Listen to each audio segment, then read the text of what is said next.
ನೀವು ನೋಡ್ತಾ ಇದ್ದೀರಾ ಜನಸೇವಾ ಕನ್ನಡ ಟಿವಿ. ಇದು ನಿಮ್ಮ ವಾಹಿನಿ. ಇದ್ದದ್ದು ಇದ್ದಾಗೆ. ಮಂಡ್ಯ ನಗರದ ಡಿಸಿ ಕಚೇರಿ ಮುಂದೆ ಕರ್ನಾಟಕ ರಾಜ್ಯ ರೈತ ಸಂಘ ಮಂಡ್ಯ ತಾಲೂಕು ಘಟಕದ ವತಿಯಿಂದ ಪ್ರತಿಭಟನೆ.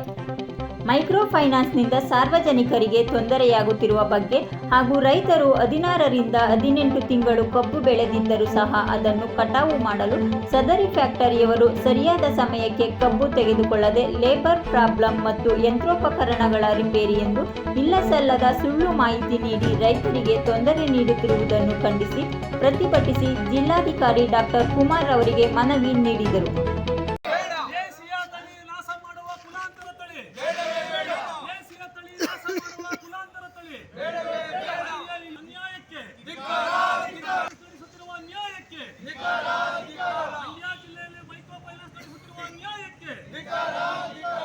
ಏನು ಮಾಡ್ತಿದ್ದೀನಿ ಅದರಿಂದ ನೆಕ್ಸ್ಟ್ ಬಂದಂಥ ಬೀಜ ತಿರ್ಗಾ ಆ ಬೀಜ ಬಳಕೆಗೆ ಬರಲ್ಲ. ಅಲ್ಲದೆ ಅದು ಹುನ್ನಾರ ಇದೆ.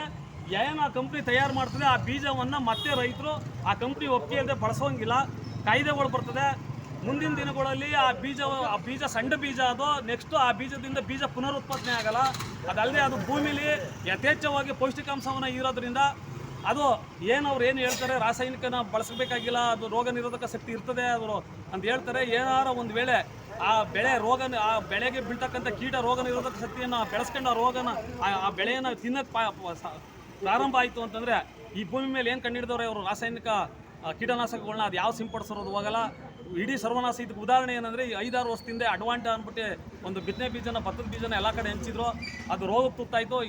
ಯಾವ ರೀತಿ ರೋಗಕ್ಕೆ ತುತ್ತಾಯಿತು ಅಂದರೆ 80% ರೈತರು ಎಲ್ಲ ಕೊನೆ ಬರೋ ಟೈಮಲ್ಲಿ ಎಲ್ಲ ಅದು ರೋಗಕ್ಕೆ ತುತ್ತಾಗಿ ಯಾವುದೇ ಔಷಧಿ ಬಿಡೋರು ಅದು ಬೆಳೆ ಆಗಲಿಲ್ಲ.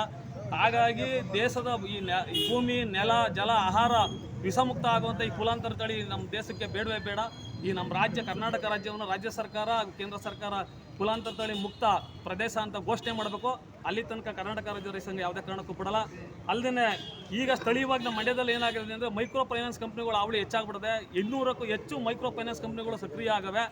ಹಿಂದೆ ಹಳ್ಳಿಗಳಲ್ಲಿ ಯಾರೋ ಮೀಟ್ರ್ ಬಡ್ಡಿನೋ ಇನ್ನೊಂದೋ ಕೊಟ್ಕೊಂಡು ಮಾಡ್ತಾ ಇದ್ದಂಥ ದಂಧೆನ ಕಾನೂನಾತ್ಮಕವಾಗಿ ನಾವು RBI ಒಪ್ಪಿಗೆ ತಗೊಂಡಿವಿ ಅನ್ನೋ ರೀತಿಲಿ ಅನಿವಾರ್ಯ ಸ್ಥಿತಿಯಲ್ಲಿ ಕಷ್ಟದಲ್ಲಿರ್ತಕ್ಕಂಥ ರೈತರಿಗೆ, ಕೂಲಿ ಕಾರ್ಮಿಕರಿಗೆ, ಕಟ್ಟಡ ಕಾರ್ಮಿಕರಿಗೆ ಅವ್ರು ಫೈನಾನ್ಸ್ ಕೊಟ್ಟು ಅವ್ರ ಮನೆ ಬಾಗಿಲು ಹೋಗಿ ಹಿಂಸೆ ಕೊಡೋದ್ರಿಂದ ಈಗ ಆಲ್ರೆಡಿ ಹಲವಾರು ಆತ್ಮಹತ್ಯೆಗಳಾಗದೆ. ಇದನ್ನು ಜಿಲ್ಲಾಧಿಕಾರಿಗಳು ವಿಶೇಷ ಗಮನ ಹರಿಸಿ ಮೈಕ್ರೋ ಫೈನಾನ್ಸ್ ಅವಳಿನ ತಪ್ಪಿಸ್ಬೇಕು. ಇದುವರೆಗೂ ರಾಜ್ಯ ಸರ್ಕಾರ ಕಾರ್ಖಾನೆ ಪ್ರಾರಂಭ ಆಗಿದ್ರು ಸಹ ಕಬ್ಬಿಗೆ ವೈಜ್ಞಾನಿಕ ಬೆಲೆ ನಿಗದಿ ಆಗಿಲ್ಲ. ಈ ವರ್ಷದ ಕಬ್ಬಿಗೆ ವೈಜ್ಞಾನಿಕ ಬೆಲೆ ನಿಗದಿ ಮಾಡಬೇಕು. ರೈತರು ಸಂಕಷ್ಟದಲ್ಲವರೆ. ರೈತರ ಕಡೆ ಗಮನ ಹರಿಸಿ ರೈತರನ್ನ ರಕ್ಷಿಸಬೇಕು ಅಂತ ಹೇಳ್ತಾ ಕರ್ನಾಟಕ ರಾಜ್ಯ ರೈತ ಸಂಘ ಆಗ್ರಹ ಪಡಿಸ್ತಿದೆ. ಸಬ್ಸ್ಕ್ರೈಬ್ ಬಟನ್ ಮೇಲೆ ಕ್ಲಿಕ್ ಮಾಡಿ ಹಾಗೂ ನಮ್ಮ ಹೊಸ ವಿಡಿಯೋ ನೋಟಿಫಿಕೇಷನ್ಗೋಸ್ಕರ ಪಕ್ಕದಲ್ಲಿ ಕಾಣುವ ಬೆಲ್ ಬಟನ್ ಮೇಲೆ ಕ್ಲಿಕ್ ಮಾಡಿ ಹಾಗೂ ಲೈಕ್ ಮಾಡಿ, ಶೇರ್ ಮಾಡಿ, ಕಮೆಂಟ್ ಮಾಡಿ.